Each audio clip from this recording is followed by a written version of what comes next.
such as like a simple cotton tote bag, that they could take with them when they went shopping.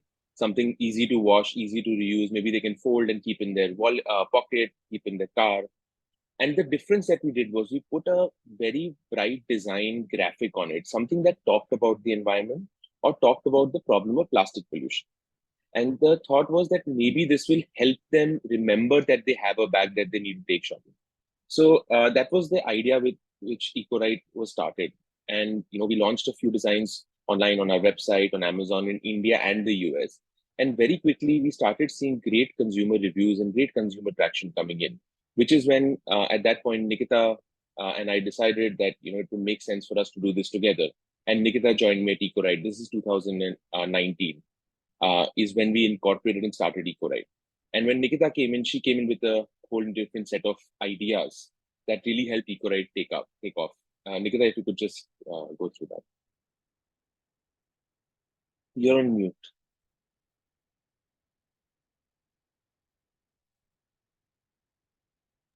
Sorry, yeah.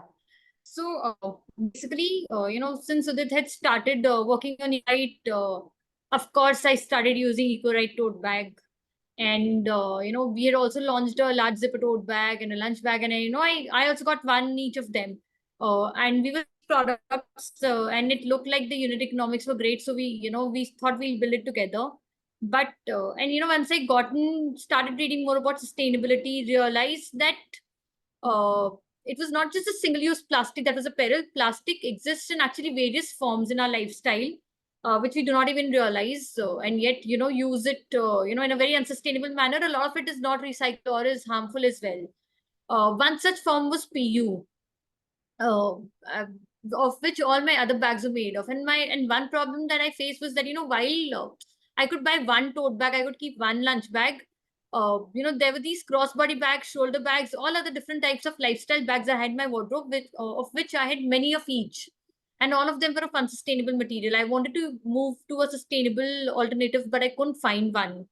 Uh, in the market that was, at a price point that would, fit my pocket, had aesthetics as well. So that's when this struck to us that there's a huge white space or gap in the market where where we can bring in sustainability, where we can offer consumers good looking bags, not just totes, but other lifestyle bags as well, where we can be sustainable and good looking and have good looking products. And we started working on this new line, a new Ecoright, which I think we'll talk about more once through our presentation. I'll just take you through the slides very quickly. Could you let me know if you can see the screen? Yes, it's visible, Udit. Okay, great. So we are an ethical and sustainable lifestyle brand. We create sustainable bags out of organic cotton and recycled plastic bottles. Our emphasis is to make the product fit seamlessly into our consumers' lives. So we focus on giving them the right kind of design, right kind of utility, and at the price point that they expect the product. We are India's first B Corp certified consumer brand. This is an international certification given to those organizations that have very high levels of ethics and sustainability. This was important for us to get because all the large sustainable brands internationally, like Patagonia, Allbirds, and Cotopaxi, for them, their primary certification is B Corp. I've already taken you through our profiles. The problem, like we mentioned, that we're trying to solve is one of plastic pollution and the other of fast fashion. Fast fashion not only has the problem of plastic in various forms, but is also filled with unethical manufacturing practices and very high levels of emissions. But the good news is that today's generations are aware of these problems. They are also willing to do something about it. They're actively looking for environmentally friendly products. But this same intent that we have isn't translating to sustainable consumption. And that's because mainstream products are not sustainable. And the ones that are sustainable, so traditionally, sustainable products have always been priced at a luxury price point, which make it unaffordable for the larger audience. And the ones that are more affordably priced are often very dull and drab. They don't capture the imagination of the consumer. There's also lack of trust and transparency in the consumer's mind about what exactly is sustainable and ethical. And we see a massive opportunity. Global handbags is a $68 billion market globally. and the markets that we play in are around $38-39 billion. On the same hand, sustainable fashion is growing at a very, very rapid pace and is projected to reach $33 billion by 2030. And we're trying to bridge this gap between sustainable intent and consumption by playing in this intersection of handbags and sustainable fashion. We are looking at creating a global lifestyle brand that can empower consumers and make them shift to a more conscious lifestyle. We do this by making sustainable products part of the mainstream conversation, by giving consumers no compromise in sustainability. So make a product that fits in perfectly with the consumer's life. And just a snapshot of the products that we make. We have over 250 over 3 large product lines. The first is our lifestyle range, which is our phone bags, mobile slings, box slings, satchels, and fanny packs. We have a wide variety of tote bags in different shapes, forms, and colors. And we have a utility range, which is our lunch bags, shoe bags, cosmetic pouches, and other handbags. We do this by focusing on, obviously, sustainability from the material level. So our primary materials are organic cotton and recycled plastic bottles with organic inks and dyes. But our manufacturing facilities are also ethically certified and fair trade certified and run on solar power. What has helped us in our journey, what has gotten us to this stage is, one, that we've been able to build a truly sustainable brand and occupy the consumer's mind. Secondly, for our target audience, which is millennials and Gen Z, what they wear and what they carry is a very strong expression of their self, and which is why it's important to get the design right if we want them to adopt the product. That's something that we've built an in-design team that is able to do consistently. Thirdly, we've been able to price the products in such a way that we're able to give superior performance while competing with the price points of mainstream brands. And lastly, we've been able to take this brand global at a fairly early juncture. This is where we are. We closed last year at 18 crores. Our primary sales channels are online, which is our D2C website, marketplaces in India and international. We have delivered more than 1 million products to consumers across 60 countries and have been bootstrapped so far and profitable for the last 4 years. Along with the financial impact, we also measure the environmental and the social impact that we create, which is something that was crucial in us getting our B Corp certification. We also have the right certifications on the manufacturing side to be able to bridge that trust and transparency gap in the mind of the consumer.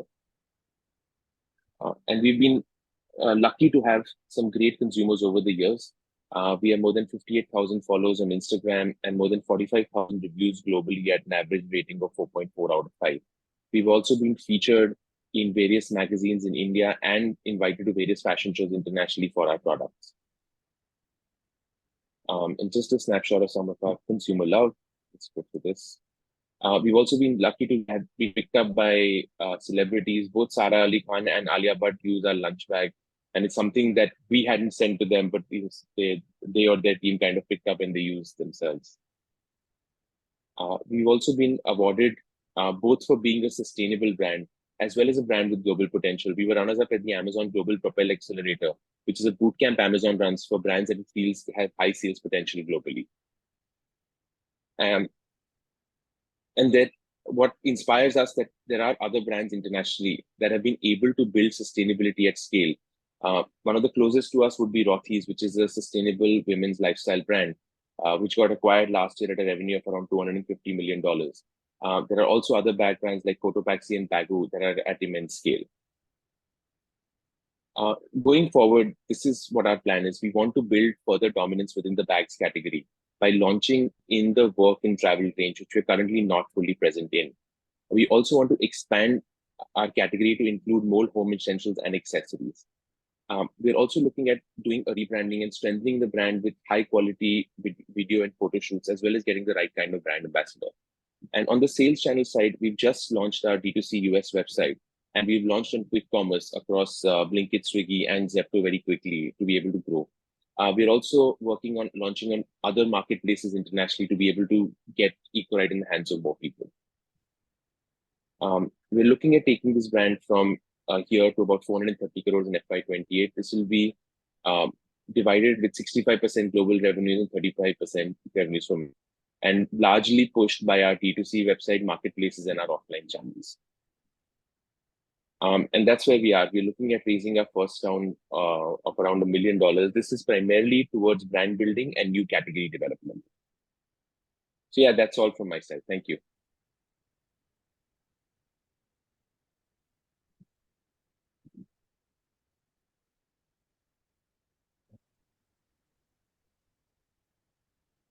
Thanks, Udit and Nikita.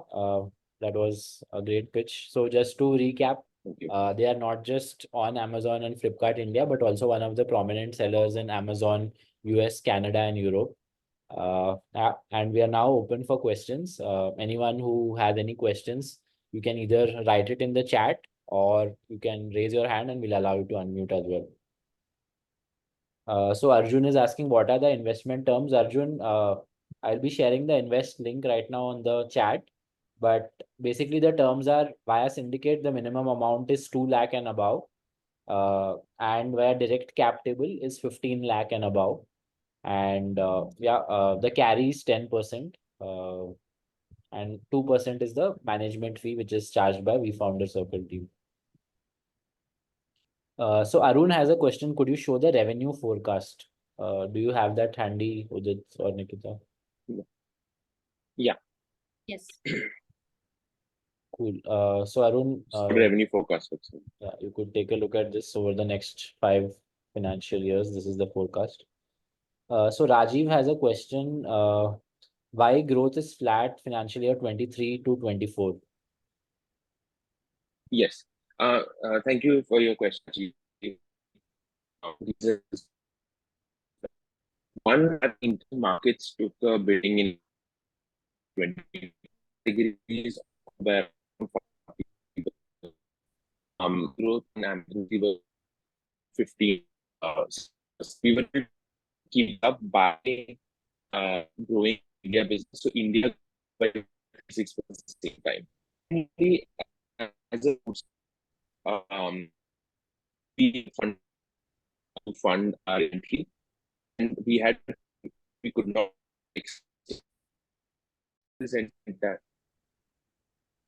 this entire process took us about 6 to 8 months, and we only got the renewed working capital limit in January this year, which is when we started launching a lot more products. And on a personal level, like Nikit mentioned, we have a baby together, and he's 10 months old. So he was born in October last year, and that took away a little bit of our time from the business. And these are the things that led to the flat growth from FY 23-24.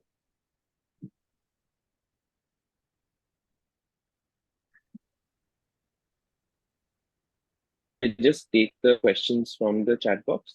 Yeah, I think we covered Rajiv's. So Adarsh's question is, what is the valuation? So it's 55 crore pre-money. That's the valuation. Shubham Deep's question is, the numbers you projected for the next 4-5 years, what factors will make it to that numbers? And are there any plans to extend it some other categories as well in future? Yes. So Shubham, on the categories question, we envision ourselves as a sustainable accessorize, right? Where we have the entire range of all women's accessories, of which bags is one of the largest categories that we are already present in. But the plan is to go into more allied categories like recycled plastic sunglasses, recycled homeware. These are actually categories where we've already started doing research, and we should be able to launch a few in the next 3 to 4 months. So a lot of home and lifestyle products also that have become accessories for the Gen Z and the millennial audiences. For example, we are looking at extending ourselves to doing drinkware range as well. So right from bottles and tumblers to bottles and tumblers to even fancy. We do lunch bags. So lunch boxes that are really sustainable, that would add to one's person, lifestyle. We're looking at extending ourselves to those kind of products as well. So home essentials that add to your lifestyle, work and travel range, and other allied accessories like Udit mentioned. We are looking at covering them all. Got it. Yeah, sounds pretty interesting. Next question. Yeah, Udit, you are about to say something? Yeah, I got the question. Got it. So the question regarding manufacturing. So we do contract manufacturing with multiple suppliers across India. So we work with around 7 to 8 factories, about 3 to 4 factories in Ahmedabad, 2 in Tamil Nadu, 1 in Bombay, and 1 in Delhi. We hold inventory, so we get it pre-made, and then we hold about 3 months inventory with us. We don't do make to order because we have a lot of SKUs that sell on multiple different channels. Uh, Amongst the manufacturing facilities, one of the facilities where we source about 50% of our product is my father's manufacturing facility. So he has about 6 to 7 factories in Ahmedabad that work on cotton export products. One of these factories is completely dedicated to Ecoright's manufacturing. Got it. There's a question by Rajiv. How big is the team? So we have 25 people in our team. Sure. Question by Swati. What are the unit economics like? Do you want to be sustainable bag brand or a sustainable lifestyle brand? So I'll just answer the unit economics question first. It's there on this slide. So our gross margin is around 83-84%. After marketplace fees and logistics, our CM1 comes to 41%. And our CM2, after the marketing and commissions that we pay marketplaces, comes to 12%. The next question is sustainable bag brand or sustainable lifestyle brand. Nikita, would you like to take that? Yeah, we are looking to position ourselves as a sustainable lifestyle brand, which is why we mentioned that we are looking at allied categories as well. We started off definitely as just a bags brand, but we are launching all of the new products that I just mentioned in the span of over the next 3 to 6 months. In fact, I think the first batch will definitely come in the next 3 months. And that's why we actually changed our domain name from ecorightbags.com to ecorightcom. Yeah, and the rebranding around a year or so. Yeah. Next question. Cool. Next question is by Krishna. Any macro factors that led to global sales degrowth last year?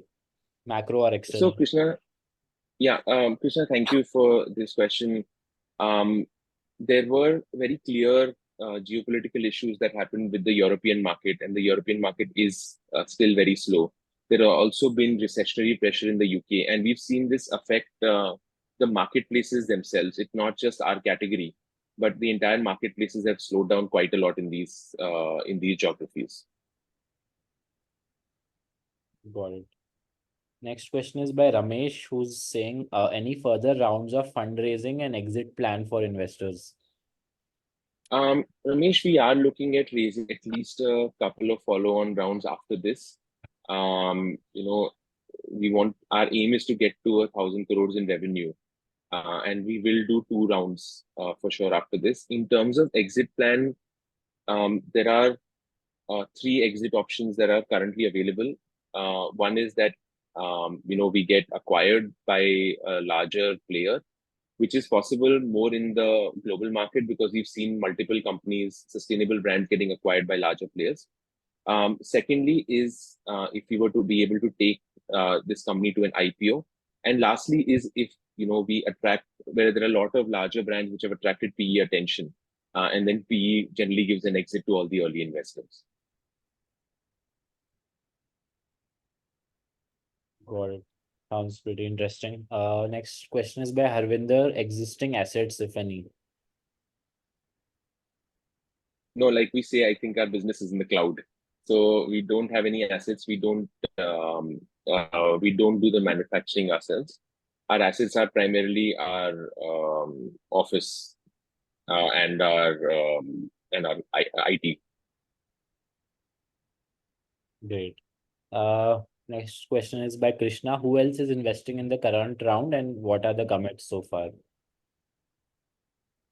So Krishna, we have commitments of 2.5 CR, about 45 lakhs from Upaya Social Ventures, which is impact investor based out of Bangalore. 1.5 CR from Shuruup, which is a network of investors based out of Ahmedabad, and 50 lakhs from Jito Angels. Got it. Next question is by Harvinder. Can you explain the value chain from design to sales? Yeah, Nikita, would you like to take that one? The design part. Yeah, sure. can I get more clarity on what exactly the question implies, as in, what they would like me to talk about? So I'll repeat the question and then also request Harvinder to unmute. Can you explain the value chain from design to sales was the question. Harvinder, Mona, allowing you to So is unmute. it in terms of the process or the timelines, or just generally overall? Hello, everyone. The question is clear and it means essentially if you're designing a new product, so from the design to the actual goods to it gets on the platform, what is the value chain? How do you process it? And what is the timeline for a process from conception to actually, be available for sale? Okay. Thank you for clarifying, Harvinder. The timeline from the time we conceptualize a product to sale to the market is 3 months. We are a sustainable product brand, so creation takes some time. Our designers, so we have a team of designers where they work on forecasts. We look at different forecast reports from WGSNs and their trend reports, where we work out and we create a forecast of all the different products that we want to launch in over the next 6 months. So we do it twice a year. And then we plan the sequence of the products that we would want to launch, and the different, we allot them to different manufacturing facilities or that we have. The product designers, then they start conceptualizing, they start doing the sampling, we create samples of the products. The textile designers will simultaneously work on the prints for them, because prints is our USP as a brand. And we work on these things simultaneously. We create the product, we have the samples created. Once the samples are approved, we raise POs with our vendors for production, and the production usually takes 30 to 45 days, because a lot of sourcing of raw materials and access and the different accessories and accents that go on the product is required. And in the meanwhile, we take the first production samples and complete our marketing collaterals as well. And overall, this chain takes 3 months from conceptualization and hence to launch. I hope this clarifies. Sure, Nikita. I think it's a pretty detailed answer. So thanks a lot for that. I think Harvinder, I've allowed you to unmute in case you have any further follow-up. You can please ask. Thanks. I think that's good enough for now. Thank you. Thank you so much. Next question is a specific one by Sandeep. If we invest, at what year can we expect exit? So maybe we can give a rough window. Like typically, I'll start from my side. We typically look at 4 to 5 years as the average life cycle, from startup to, grow and then get a good return as part of its growth. But yeah, I'll allow Udit or Nikita to build on top of that. No, actually, that was what I was thinking as well, that the investors coming in this round would be able to see returns in 4 to 5 years, because that is when also we would be doing a larger round of funding where there would be investors who would also like to, get a larger share by having, buying early investors stocks. Got it. Cool. Guys, I've also shared the link on the invest platform page in the chat here, so that you can view the detailed terms, including the deck that is being shared right now, as well as enter your investment intent if you wish to invest. Next question is by Arun. How many SKUs do you have? Which is your hero product? Yeah, Arun, we have 250 SKUs, largely between lifestyle, tote bags, and utility range. Our hero range is our lifestyle range, which is why I just pulled up this slide.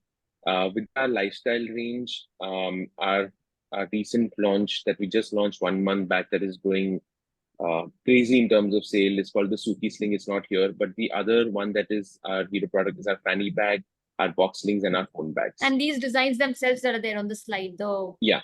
bottom left corner phone bag with a cute cat on it, and the one beside it is our box sling in yellow and orange, and the one on top in top right are fanny. These are our hero selling products, and product and prints that you would come across people carrying on the road. Got it. Next question is by Shubham. I didn't understand the factors which will help the projected revenue Can you please put some light on that, like on how will we achieve the numbers? Yeah, Shubham. So I think we talked about the line extension last time. We are also looking at growing our offline channels extremely strongly. So we have already actually started our pilot. We're there in about 20-25 stores in India, and we're talking to larger retailers in the US to be able to launch our products offline there. As you can see, the breakup that I've given is at the end of FY28, where we are seeing our offline and our D2C getting scaled up. So D2C, we've actually already reached 25% of revenues in the last month that came from our D2C channel. That is seeing immense growth. Similarly, our D2C international is something that we are just starting to unlock. Um, for us offline, because a lot of our products are picked up by consumers offline. So we know that we will need to go offline in the next 6 to 8 months or so, which is what we started to plan doing. I hope that gives you an idea of the kind of things that we're going to do to get to this number. Cool. Shubham, if you have any follow-up, please ask in the chat or raise your hand. We'll allow you to unmute. Meanwhile, before we go on to more questions in the chat, Adarsh has raised his hand. So Adarsh, allowing you to unmute, just unmute and you can ask your query. Hi, Rohan. Good Hey, evening. good evening. Hi, Hi, Adarsh. hi, Udit. Good evening. So, Good just evening. any of the D2C brand, if they have to like perform, then you have to build a brand. That's the Yes. most important thing. So, do you have a brand team with you? Yes. Yes, we do have a brand team in house that works on building the brand on social media and yeah, right. Okay. And in And fact, we have a following of 59K on Instagram right now. okay. Uh, So, like a generic question, what is language of design? So, what does your design speaks? so we describe our designs in our products in 3 words: young, fun, sustainable. So Okay. the designs are meant to be young, fun, meant for everyday use, where you can, there are bags that you can carry from, from right from going to college to going for an evening something. We have bags to cover all occasions, but the general vibe is young and fun. So if you Okay. look at the prints also, they've got the cute cat or a vibrant, take on the floral, on flowers, or, Sure. there are these lines. So if you look at all of these prints, they have a very fun vibe, either in terms of the color sense or in terms of the print that we've put on them. So, has your brand team told you that with the same brand you can launch a fashion bag design, and with the same brand you can go for the lifestyle like a lunchbox or tumbler like this? Uh, Or you will be segregated brands going forward? that's a very valid question, because that is what we are addressing right now through the rebranding exercise that we're picking up. We want to do it under the same umbrella, but probably create, smaller sub brands. The theme will still remain the same. We've already identified the kind of, so the lunch boxes are not plastic lunch boxes, right? They're not steel lunch boxes. They're a material that's not, they're lunch boxes that are not seen in India right now, so we can't talk much about it, but they definitely have a very young and fun vibe to them. And the bottles also, right? There are already brands internationally and domestically that make very fun looking bottles that people like to carry, people like to show, people can carry in their hands. Even tumblers are a thing now, because the younger generation is so much into carrying the caffeine with What I them. was thinking So that for me, I would not like to carry a bag with the same brand. Somebody is carrying a lunch box of the same brand, maybe the Yes, name. no, Because I think that's absolutely fair. That's what we're saying. That's what we're working on. With the new product line, we're looking at doing this rebranding, where we're okay, able to very clearly segregate these brands. We want to keep it under the umbrella because the umbrella of sustainability stays, but the brand will be different, as per the product line. so a follow-up question, like, are you end-to-end sustainable? yes, So your production units, your supply chain, everything is sustainable. they're all So, certified sustainable. yeah, Yeah. we only buy raw materials from certified suppliers. All our Okay. manufacturing facilities are also either organic So they're all ethically certified, but they're either organic certified or recycled certified. They also have environmental audits done to them. Our packaging is made from recycled plastic. Even in our shipping, we have an algorithm internally where we try and ship everything by either road or by sea, which is the lowest carbon footprint possible. Okay. And like, is there a traceability? Like, if I buy this bag, so I can trace the origin and like from where what was the sustainable process or something? Do you have a QR code or something, certification or something? I don't know Yeah, yeah. on this So, one. no, absolutely. So we have certified products. So our products that are made from organic cotton are made from certified organic cotton. Like I said, right, we work with certified facilities. So I'll explain the entire traceability of the supply chain. When we buy, when our manufacturing facility buys organic cotton from a supplier, he gives them a transaction certificate saying that I am giving you 100 kilos of organic cotton. He is able to give that transaction certificate only if he has a transaction certificate from the person making the yarn. Only if he can give a transaction certificate, the fabric guy can give it ahead. Yarn person can only do it if he gets it from the cotton supplier, who can only do it if he gets it from the farmer itself. So this way, while we cannot look at every step of the supply chain right until the farmer on our own, but when we get this certificate, we know that the entire chain is being audited, and this audit is done by global body. By in India, it's done by Control Union, and it's done on a yearly basis. Okay, thanks. Last question, actually. I went Yes. to your website yesterday, and Yes. like I could not see, like, you get short of on the impact which you create on buying a bag or something. Like, you should have this impact statement bold or Fair, fair. somewhere inside which the buyer who is buying this, he feels happy buying this bag or something. The impact statement misses somewhere in the line on No, this. thank you If so much that for that was feedback. We yeah, we we are trying, and this is one of the primary goals of our rebranding, is to make this impact far more visible for the consumer. yeah, yeah, yeah. But our marketing, our packaging collaterals, these hang tags and bookmarks that mention all of these Yeah, factors typically. So once they reach the consumer, they do know 100%. all of it. But But yes, I went to your website, so I was looking at yes, from, see, I will buy when I see the impact. So it should be visible in Yeah, your product, like in your absolutely. cataloging, anything else. Like, you feel more happy buying something, helping the society for a greater Yes, good in that absolutely agree. sense. absolutely. Yes, thank you so much for the feedback. And what percentage is your D2C from your website or app on So this as per part, and yeah, as of last month, modern trade? it's about D2C is around 25%. Okay, okay, okay. Okay, thank you. Thank you. Thank you, That's it Adil. from me. Cool. That was a lot of detailed questions. I hope the lot of detailed interest means a lot of investment intent as well from others, if you are satisfied. Cool. Rajiv's next question is, what is the shareholding pattern and how much is the employee cost, including of the founders? Yeah, so currently the entire shareholding, because it's our first round, is held by Nikita, me, and our family. We do not have any external investors at the moment. Our employee cost is around, including everything, is around 11 to 12 lakhs a month. Interesting. Next question is by Debajit. How do you ensure sustainable supply chain and labor practices and still maintain such a high level of EBITDA? Right, Devajit, absolutely. So certifications that we mentioned, I mentioned the ones that were on the material side, on the sustainability side, which was organic and recycled. But all the manufacturers that we work with are also certified on the ethical side.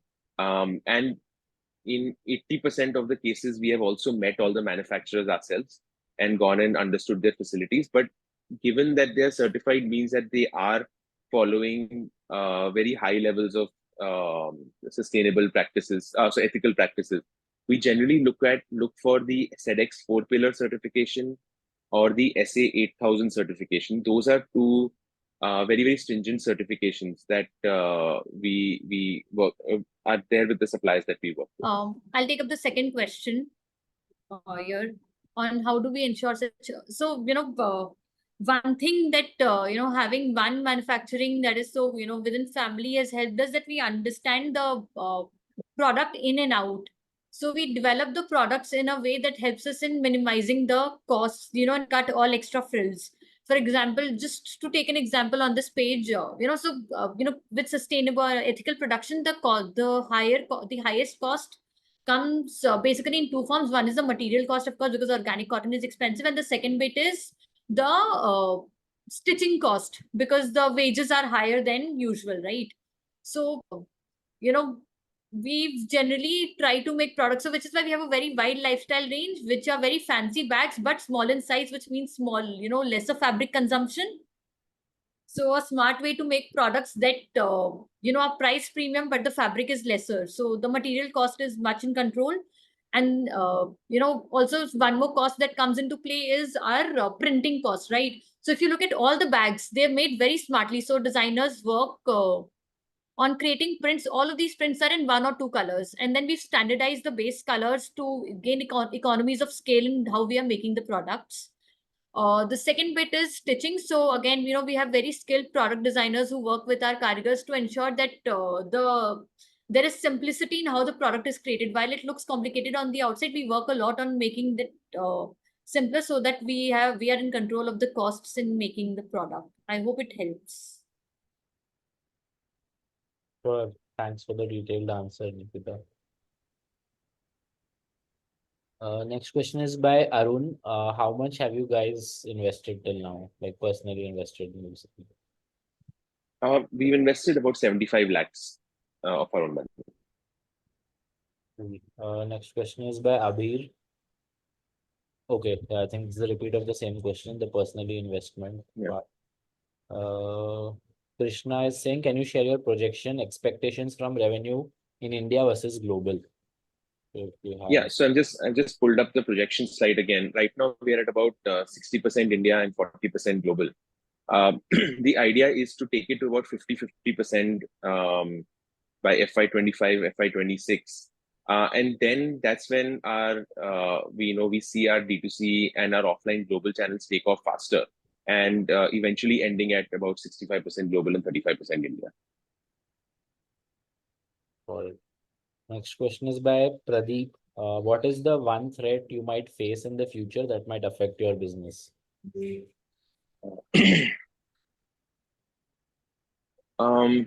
So Pradeep, I think multiple things can affect any business, obviously.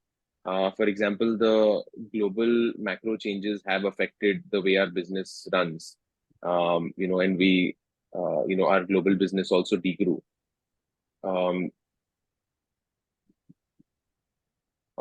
There are other threats specifically. For example, about 2 years back, there was so cotton from one part of China was banned globally for using unethical manufacturing practices like slave labor, and that led to a huge spike in the organic cotton prices in India because everybody was trying to import cotton from India at that point.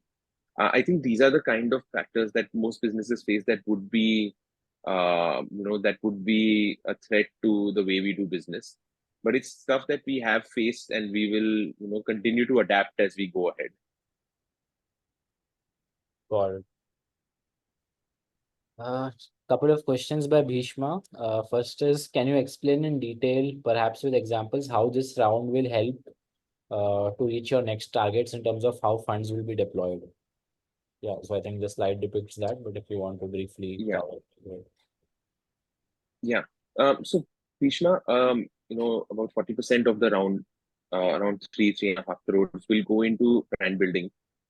This is specifically the rebranding that we want to do, as well as getting the right kind of brand ambassador on board, as well as doing a lot more high quality video and photo shoots that can help us elevate the brand.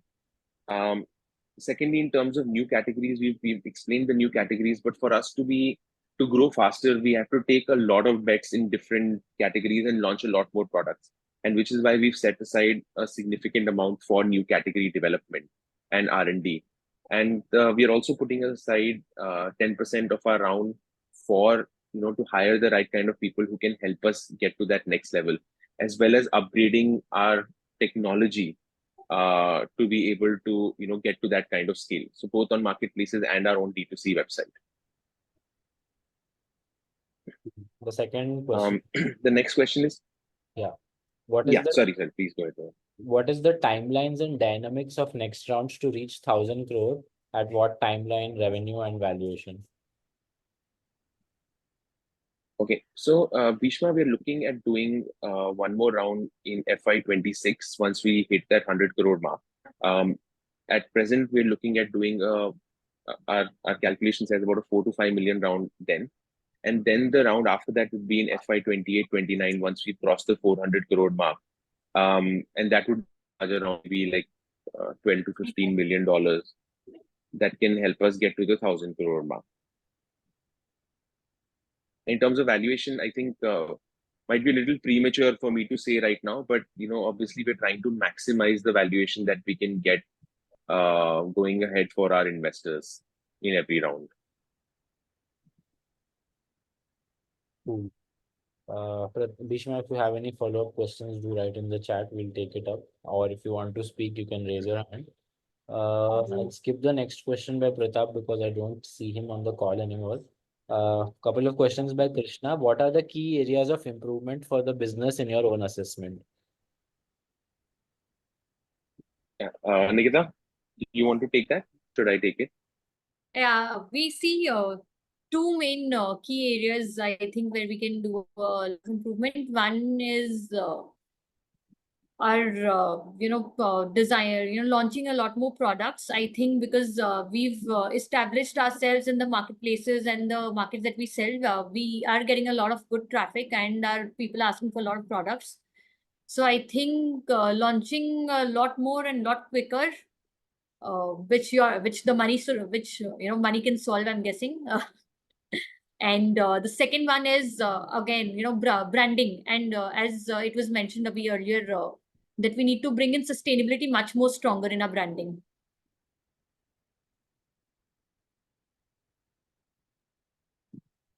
Got it. Yeah, I think that covers this question. Next question is how much revenue has been achieved this year between April to July? So April to July, we've done around 7 crores in revenue. And the next question after that is June and July. So June and July was around 4 crores. Got it. Thanks for optimizing that. Next questions are by Shubham Deep. What are the challenges you are facing currently in making it a big brand, if there are? I think we covered this once, but do you have anything else to add? If not, we'll move on to the next one. No, I think, like we said, right, we need to spend more time on brand building, more resources on brand building, as well as new product development, because we have already a lot of channels where we have the kind of customers who are asking us for more products. Got it. Next question by him is what is your repeat customer percentage and CAC? Yeah, so I've just pulled up this slide that shows the CAC. This again is about a month old. Our AOV, we are working very, very hard on increasing the AOV for our website and for our marketplaces. So our D2C website now has an AOV of 1,200 with around 500 CAC. Our marketplaces are at an AOV of around 600 to 650 with similar 80 to 90 rupees in of CAC. Internationally, this is fairly similar right now. 1250 is our AOV and about 360 rupees is our CAC. In terms of repeat percentage, there are two pieces of information that we don't, two pieces of data that we don't have access to. One is what the repeat rate on the marketplaces are, because we don't get customer level granular data. And also those people who have actually bought on marketplaces and come back for the second time on our website because we give them a lot of material that talks about the website. On our website itself, our repeat rate is around 13-14% every 3 months. Right. Next couple of questions are by Krishna. Can you explain use of current raise? I think we already covered it a couple of times. How are I think there's one question before that, Rohan. Before that, I details. don't see the investor on the call anymore, so I'm skipping questions. Okay, got it. Who have dropped off for some reason. We'll cover that later. How are your returns across channels and how do you plan to manage when you do international D2C? Right. So our returns across channels on our website, our customer returns around 5 to 6%. On marketplaces, overall returns are about 11-12%, of which 5-6% are RTOs. So again, customer returns around 5-6%. Internationally, our returns are very low. The unsellable returns are around 1 to 2% only. Very apt question, I think, on how to manage this when we do international D2C. So right now, like I said, we've launched the website. We're still working on the tech behind the international D2C website and creating US based ads accounts on Facebook and on Google. We have also identified and spoken to distributors and warehousing companies in the US. So we'll be sending our products in bulk from here to the US, and then they'll be distributed across by them. Currently, how we will manage that is that we store stock in Amazon's warehouse, and Amazon allows us to ship orders from other channels as well. And similarly, they will take the returns for those orders also. So I'll just add to it. All the unsellable returns that we have on internationally, we've tied up with a couple of orphanages in the US, for example, and we away those bags to them. And it's unsellable because the product is not unsellable because the packaging is torn, basically. So those bags are donated. And in future, in fact, when we do a pricing, we build in that 4-5% of inventory as, we build in that 4-5% as that cost. Sure. Cool. Next couple of questions is by Bhishma. What is the moat? Branding, design, manufacturing, distribution, or something else? Nikita, would you like to take that? Yeah. It's basically our right now, just say it's our designs and which is our primary driving USP. People love our bags, right from college goers to people in their early 30s, which is our 18 to 30 is the TG that we have, and our designs have received a lot of love, and I would say without a doubt that is our moat. And the second thing I would say is I think we've figured, very humbly, I think we've figured how to sell on marketplaces Profitably. Yeah. So these are the two things. So which is why I mentioned, we know how to sell, we know where to sell, we know how to design. We just now need a lot more products under our umbrella, and with the right branding and marketing, I think we have a long way to go. Yeah, and just to add to that, what is a bit of a moat is also the certifications that we may have been able to get, especially from an international perspective, things like the B Corp certification. It took us 18 months to get it when we were doing it very focused. Like I said, we're the first consumer brand in India to get it. There are only a total 11 or 12 B Corps in India at the moment. So I think that does create a moat for anybody who wants to start. It will take them a while to get to the kind of sustainability level that we are at right now.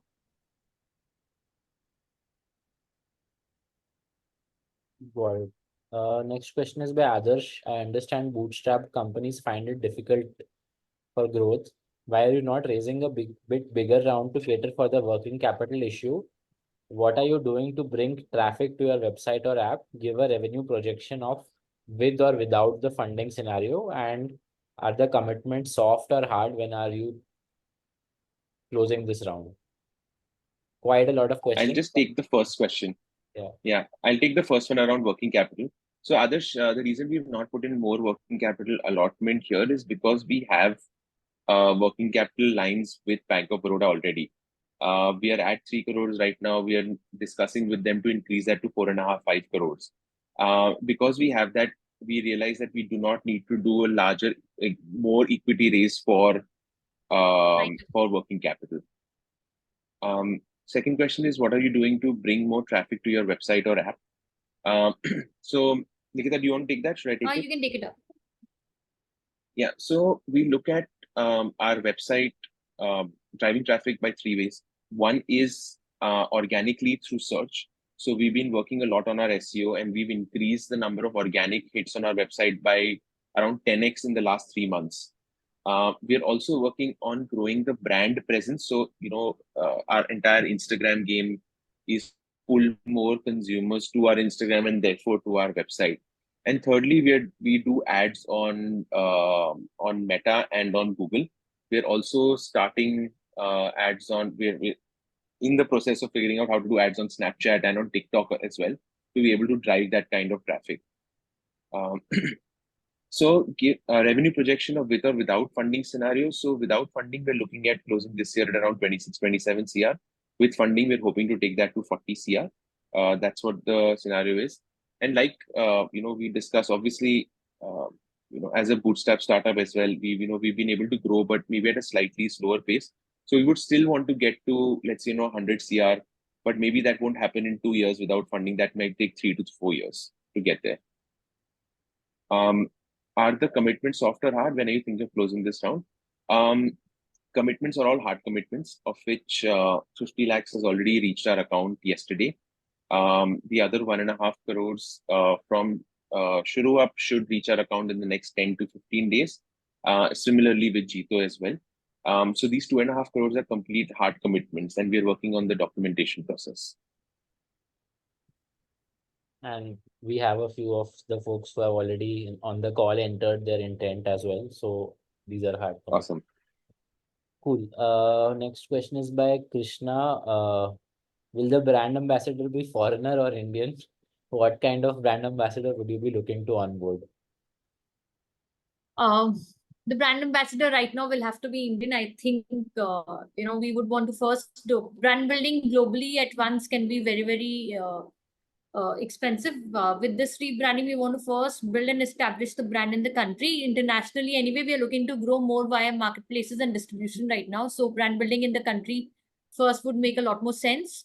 We are looking at a young brand ambassador who is looked up to by the audience for the fashion quotient. Or general.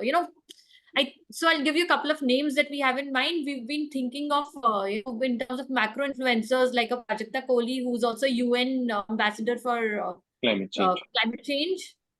Or a Mithila Parker, people who've talked about the cause and are also have a very strong and loyal fan following, and people believe in their virtues as well.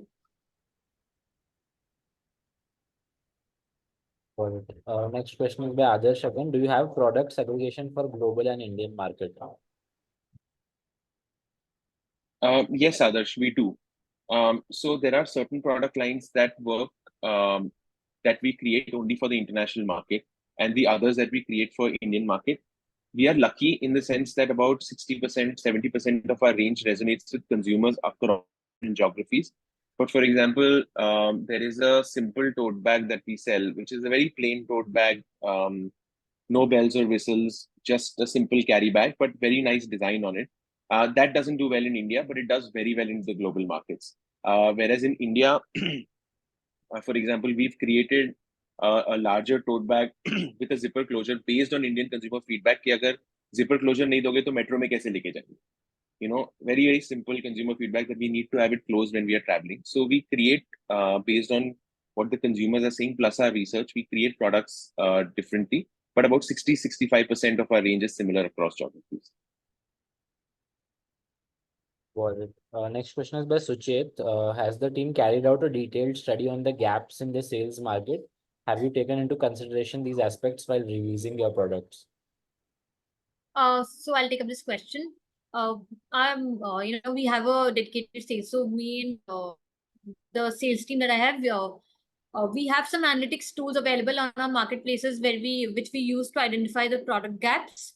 But we are looking to take this as a proper exercise, as a bigger exercise with an external agency while doing a whole rebranding.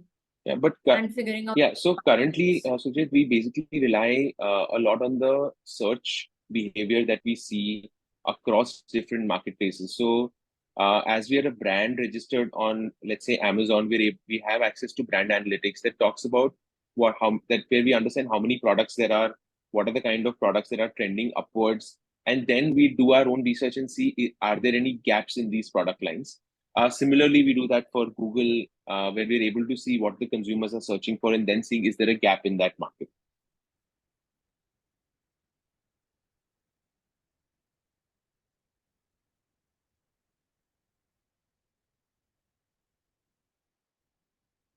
Rohan, you're on mute. Sorry. Sorry about that. Next question is by Sachin. What is the percentage of customers you are getting on your website who are coming from Amazon US? Sachin, a little early for us because we just launched our global website. And we've set up the redirection in a way that someone just searches ecoright.com. They are automatically redirected to to the global website in a currency that they normally deal with. So we don't have an idea of that at the moment. Cool. I think last question in the chat is again by Adarsh. Who's your competition in India and where they sit with respect to you? Nikita, do you want to take that? Yes. So in India, we are competing honestly with, the audience that we have, like Udit mentioned, right? Whilst, they have an intent for sustainable consumption, it's not really the driving factor for their purchase. So we are in fact competing with everybody in the market from an H&M, sorry. Okay, yeah.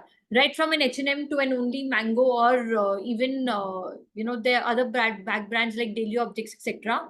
And Miraggio, we are competing with all of them. But I think what makes us so uniquely is again our designs. I think our bags, there does not exist a second competition that has, and which helps us break the clutter as well, is there is nobody else who has products like ours and with prints like ours. And the sustainability factor, of course, is the one sticky factor which helps us keep our customers to us with the loyalty. Udit, if you want to add anything. Yeah, and what we've seen is that so the kind of products that we are making out of organic cotton and recycled plastic, currently no one else in India is making those. However, because we are competing at mainstream price points, we end up competing with mainstream brands. So even on an Amazon or a Flipkart, let's say, or a Myntra, we are competing with larger brands like Lavi and Caprice.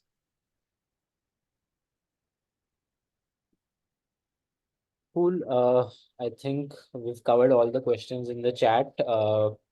Allowing everyone on the call to unmute in case anyone of you have any final questions, set of questions, do unmute and speak directly before we wrap up.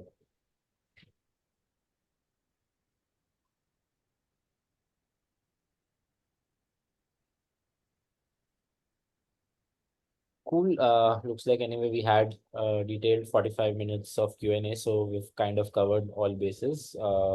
We have also been recording this call. I think I erred in starting it a couple of minutes late, but I think we just missed part of the intros part, but we covered everything about Ecoright and the pitch. So yeah, okay, one more question from Sachin. Do you have any plan for on-demand customization?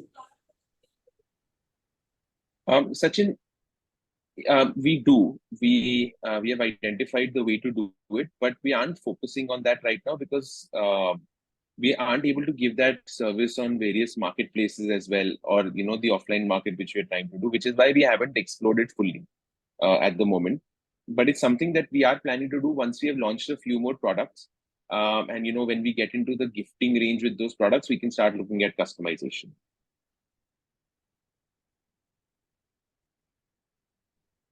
Got it. So yeah, cool. Thanks, Nikita and Udit, for taking the time out to pitch to our syndicate. And yeah, thanks folks for joining us on a weekday evening. I've shared the link one final time as well in the chat.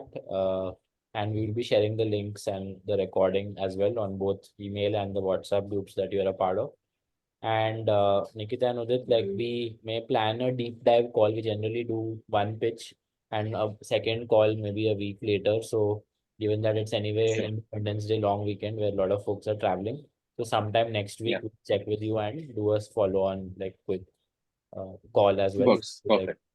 deep dive. Cool. Thanks, Udit and Nikita, and thank you everyone. Great. Thank you, everyone. Thanks, Rohan. Thank you. Thanks, guys. Thank you.